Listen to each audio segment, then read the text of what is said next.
von der Au, Sie haben die Begabung, Verstorbene zu sehen und Sie können mit ihnen auch sprechen. Sie haben auch schon Besuch bekommen von Verstorbenen, die Sie noch zu Lebzeiten gekannt haben. Können Sie von solchen Begegnungen erzählen? Ja, das werde ich Ihnen sehr gerne einige Sachen erzählen. Fangen wir mal an bei Ernesto. Ernesto, den kannten wir im Erdenleben, der war Unternehmer in der Region. Man hat sich da oder dort getroffen und dann ist er ganz zu Anfang des Ruhestandes ist er eigentlich plötzlich verstorben. Und dann kam er damals, das ist schon 8, 9 Jahre, schätze ich her, jetzt hatten wir 2023, ja, so 8, 9 Jahre, da stand er plötzlich hier bei uns in der Beratung und ich sagte, Ernesto, was machst denn du hier? Und sagte, ja, es ist so schön warm bei dir. Und dann haben wir dieses und jenes besprochen, was ich natürlich jetzt nicht mehr weiß. Und dann habe ich ihn jetzt über die Jahre nicht gesehen oder auf jeden Fall nicht speziell wahrgenommen. Und jetzt in dieser Osterzeit war er plötzlich da und ich war ganz erstaunt und fragte, ja, wie kommst du hierher, was tust du denn hier? Dann hat er gesagt, seit langer Zeit habe ich wieder einmal Erdenurlaub bekommen. Und dann fragte ich weiter, ja, wie ist das drüben, wie sieht das aus bei dir und so. Dann hat er erzählt, er wohnt in einer Ebene, es hat so braune Holzhäuser und ja, also eigentlich auffällig ist, dass sie keine Umgebungsgestaltung haben, gar nichts. Es habe keine Gärten, keine Sträucher, keine Blumen, gar nichts. Aber etwas entfernt habe es eine Wiese und dort einen kleinen Fluss und da gehen sie immer hin und wandern und so. Aber ich bin froh und dankbar, dass ich weiterlebe. Das hat er also mehrmals betont. Er sei wirklich froh und dankbar, dass er weiterlebe.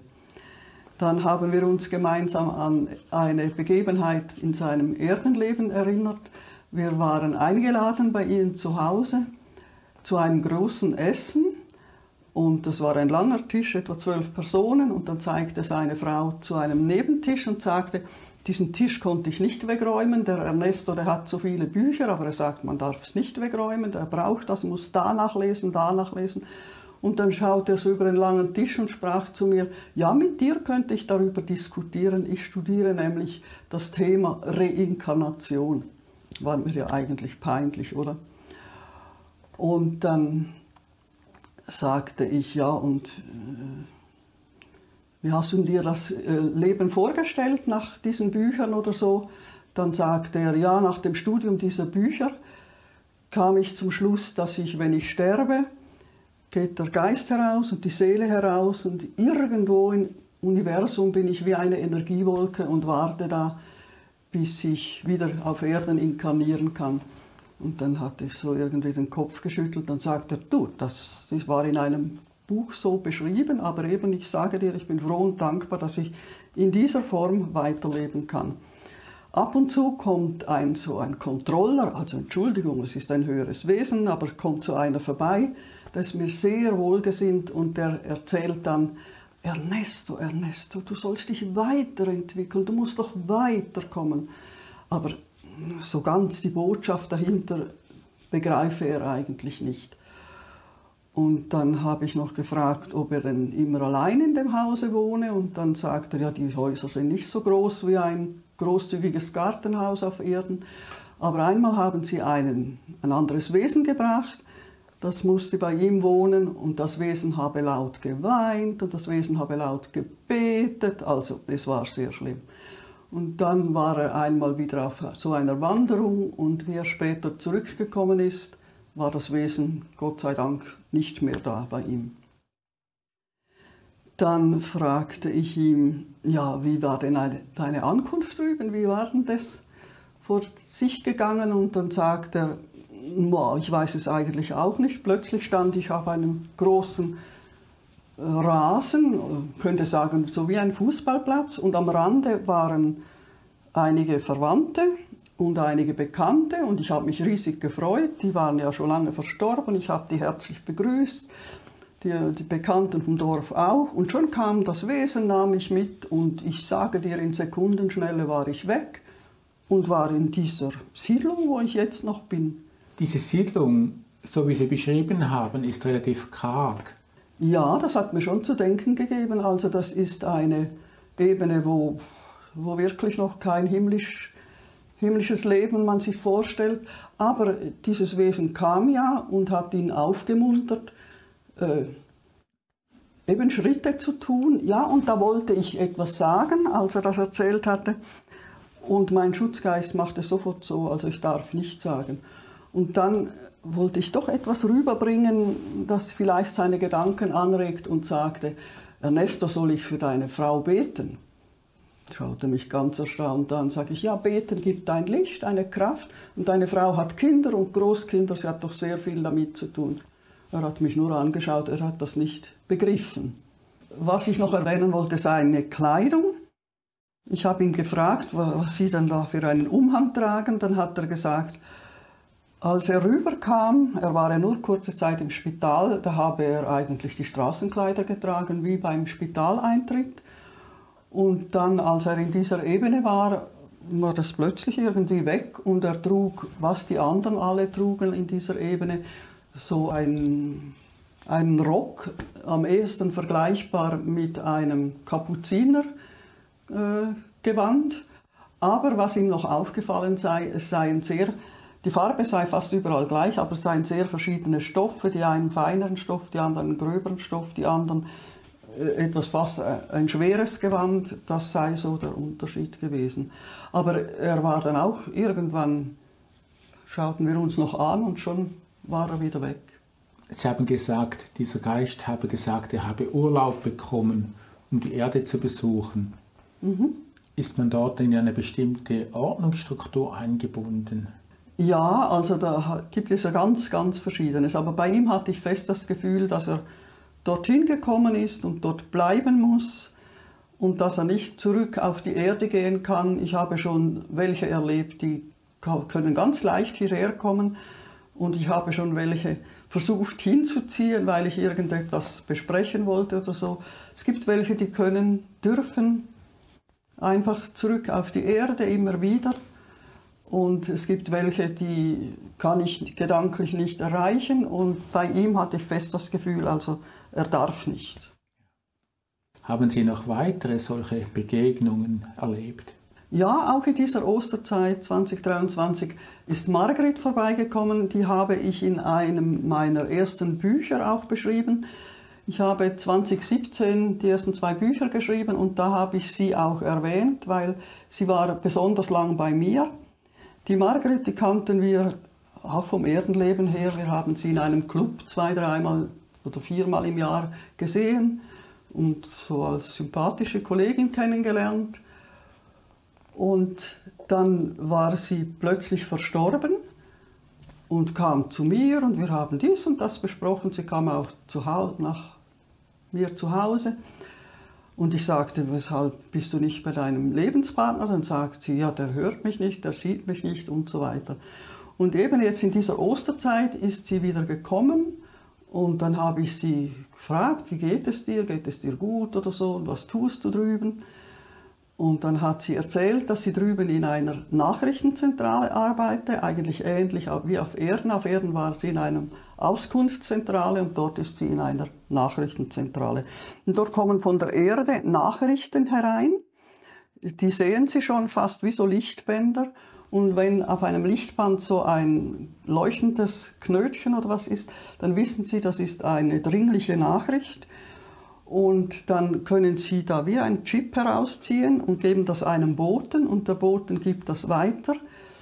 Sie konnte es mir nicht richtig erklären, ich sage jetzt, oder sie sagte es auch so, Oberschutzengel, die dann beraten, was und wie viel bei einem Menschen, der in Not und Sorgen ist, man helfen darf oder soll oder was richtig ist oder was von den geistigen Gesetzen her bewilligt werden kann. Also in so ein Gremium kommen dann diese dringlichen Nachrichten und die Antwortzentrale, das ist aber eine andere, die gehen dann einem anderen Ort wieder hinaus. Und was sie aber am meisten freue, ist, wenn sie durch den Lichtweg zu ihr nach Hause gehen kann, in ihre Behausung, also wo sie dann wohnt, wenn sie keinen Arbeitsdienst hat. Und dann hat sie mir 3 Fotos mitgebracht. Das eine war von dem Häuschen, wo sie wohnt, alles überwachsen mit Blumen. Und das hat sich bewegt, so wie in einem sanften Wind. Und ich kehrte das um und schaute nach hinten. Das war ja irgendwie wie ein Video, oder? Dann zeigte mir sie nochmals so ein Foto. Und da war der Begegnungsort von dieser Ebene mit verschiedenen Sitzgelegenheiten. Und dann treffen sie sich dort und können plaudern und können sich fröhlich unterhalten. Und das dritte Foto, das war so wie eine Säulenhalle, aber unproportional hoch. Und oben hat es noch so Öffnungen. Und dann hat sie gesagt, das ist ein Begegnungsort, ein Kulturort und natürlich eine Gebetshalle für Lobpreisungen Gottes und mit schöner Musik und allem.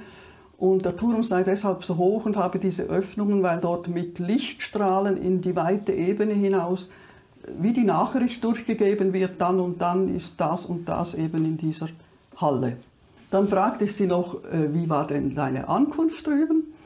Und dann hat sie gesagt, also den Sterbevorgang selber habe sie eigentlich gar nicht bemerkt. Dann sei sie bei mir gewesen, das wisse ich ja, habe ich noch in Erinnerung. Und dann sei sie plötzlich, nach der Trauerfeier, plötzlich drüben gewesen, in dieser Blumenebene eigentlich, und habe dort ihre Mutter gesehen, aber sie sei so dusselig und erschöpft gewesen, und dann habe man sie gestützt und irgendwo auf ein Sofa gelegt und dann habe sie geschlafen. Sie würde sagen, sie habe wochenlang geschlafen, sie wisse es auch nicht genau. Und dann kamen sie zuerst so zu Belehrungen, so wie ein Grundkurs oder was weiß ich, und dann wurde sie dann in diese Arbeit eingeteilt, die sie jetzt hat, und hat jetzt schon die Nachricht, dass sie später, also bald mal, zu einer anderen Arbeit kommt. Dann habe ich noch gefragt, weil sie ein recht schönes Kleid hatte, so hochglanzgelb, beige, habe ich gesagt, bist du denn in einer höheren Ebene oder wie schätzt du das ein? Dann hat sie gesagt, man hat ihnen gesagt, sie sei da in einer mittleren Ebene. Ist diese Umgebung da deutlich schöner als bei diesem Ernesto? Ja, natürlich ist es viel schöner, aber ich habe etwa 2 Tage nach dem Erlebnis, saß ich so sinnierend da und dachte so für mich, also so üppig, so viele Blumen, also mir wäre das zu üppig. Dann sagte mein Schutzgeist, das sind Heilpflanzen. Das ist alles überwachsen von Heilpflanzen, das ist so eingerichtet. In diese Ebene kommen verstorbene Menschen, die schwer, schwer krank waren und viel Chemie auch hatten. Und die sind im Energiekörper des Geistes, hat er gesagt, sind die noch so geschädigt, die brauchen diese Heilpflanzen und dann sind sie da und haben ihre Arbeit, ihre Aufgaben und sind nachher immer unter diesen Heilpflanzen und das ist ein langer Heilungsprozess und das ist so eingerichtet, das geht ideal. Sie sind einfach bei ihren Heilpflanzen, deshalb ist das so eine üppige Angelegenheit. Ich komme noch einmal zurück zu diesen Nachrichten, die von der Erde kommen. Was sind das für Nachrichten? Das sind Nachrichten, wie sie mir erklärt hat.